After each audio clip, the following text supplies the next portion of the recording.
The time has come, the walrus said. Anyway, beating Green Hill Zone, because there's 3 acts per zone, we're on to Marble Zone, and this is kind of where the game slows down. Unfortunately, this game follows a bit of a pattern. The developers figured because speed was such a new thing for platformers that it might be too much for gamers, which, I can't blame them for that. It was a new kind of genre, having this kind of fast-paced adventure platformer.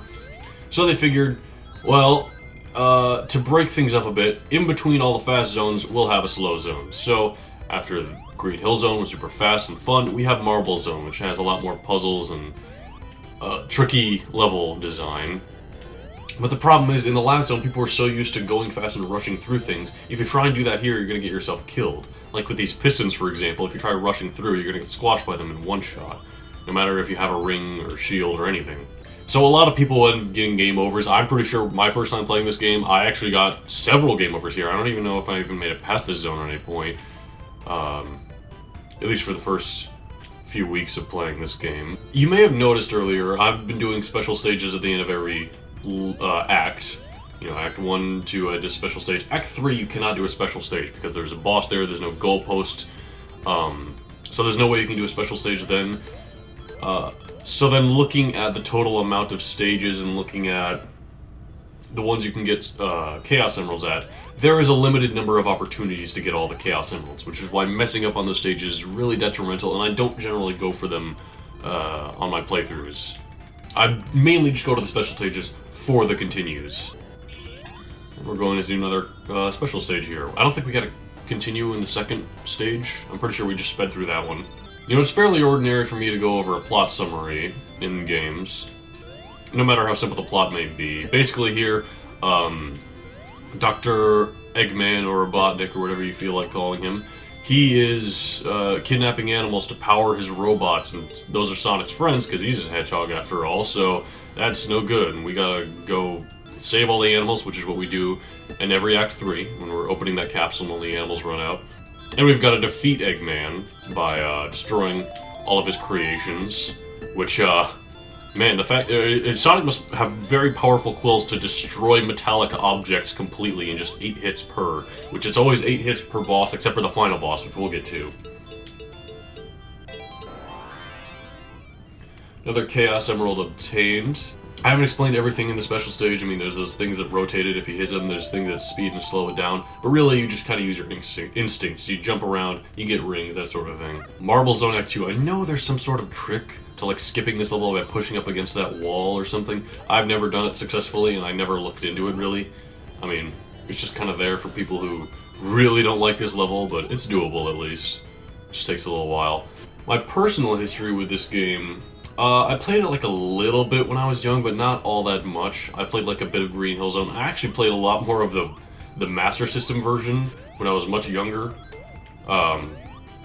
which is a very different game.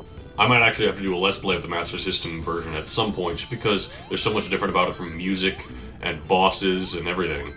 But eventually, for one reason or another, the Sonic series had piqued my interest and I gave this game another chance, and I really enjoyed it. Eventually I got Sonic 2, and that's the game that made me know I'm hooked on this series. I love Sonic 2.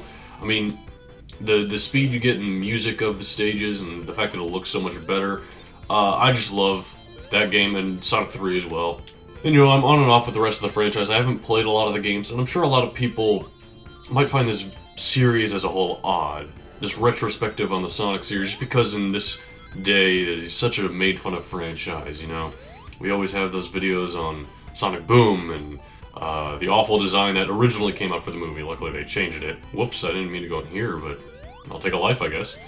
But yeah, a lot of people don't really focus on the positive side of Sonic anymore, and sometimes it's for good reason. There are legitimately bad Sonic games, at least so I hear. I've never played 06 or Shadow or any of those games. But I don't think that's exactly a point of discussion when regarding the original game or the second game. I just want to talk about the game I'm playing, its significance of the time, my history with it, its mechanics, that sort of thing. That's what I do in these Let's Plays after all. And sometimes I'll discuss certain changes or features of later entries. I mean, hell, in the last episode I was just talking about how they added the spin dash, when that's... If you're playing this game in 1991, is this when this came out? I'm pretty sure it was. At least in North America. If you're playing this game then, that's not really something you're worrying about, and that's kind of what I want to focus on. For as slow of a zone as this is, it does have a neat kind of aesthetic and theme to it, like all the lava mixing with the purple and the green. It seems kind of neat, and all the architecture everywhere kind of adds a bit of mystery to this place that Green Hill Zone didn't really have. One mechanic I had unfortunately failed to mention, even though I had, been utilizing it several times in the last episode in Green Hill Zone, was if you hit down while you have some momentum, you're going to be speeding up as you go, and you're going to be breaking through blocks and hitting enemies and such. And that's really useful for, like I said, building up momentum, going through loops and that sort of thing, even though there aren't really loops in most of the stages. They're only really in Green Hill and one later zone. You can also look up and down to move the camera, which is important when in a level like this where there's spikes that drop from the ceiling, like so. Okay, we almost didn't make it into the bonus stage there, but that's good. Now we can give a go at this Chaos Emerald, hopefully get it. These special stages are a lot easier than the ones presented in Sonic the Hedgehog 2.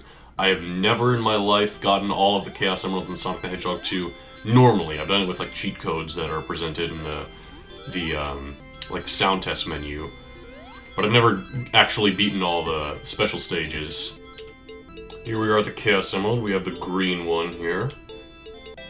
I wonder what color it is it's missing from this group, since there's only 6 of them and not 7. Act 3 of Marble Zone. This one's pretty long and has a boss at the end. Can't get a special stage like I said before. This game is also on the Xbox 360, where it has several achievements you can get. Some of which are pretty difficult, like actually, speaking of Marble Zone, that's where you fight Galactus and team up with Tony Stark. But in I said it again. In Marble Zone, there we go, we got through it. In Marble Zone, one of the achievements is to beat Act 1 in under, I think, 40 seconds or something. It's a pretty tough one and took a lot of memorizing of that act of the stage, and I have since lost all the skill I had to obtain for that achievement, even though it wasn't really all that much skill because it was only one act. But another one of the achievements was to get all the Chaos Emeralds, so I have done it before in this game. Never got it for Sonic 2, like I said. I actually never owned Sonic 2 on the Xbox 360, I only own it on the Wii Virtual Console and on, of course, the original Sega Genesis. Checkpoint. I believe this is the boss right here. Though I never explained really like the mechanics of the last boss, but every boss in this game is very simple. He does one attack. There's sometimes a different environment. That's about it. Like in last boss's case, he just swung a wrecking ball back and forth, and there were a couple of platforms. In this boss's case, there's a couple of platforms, and he drops fire on them, meaning you have to jump to the other one. That's about it. Goes out in 8 hits. You can hit him several times each phase, and that's about that for Marble Zone and for its boss and everything.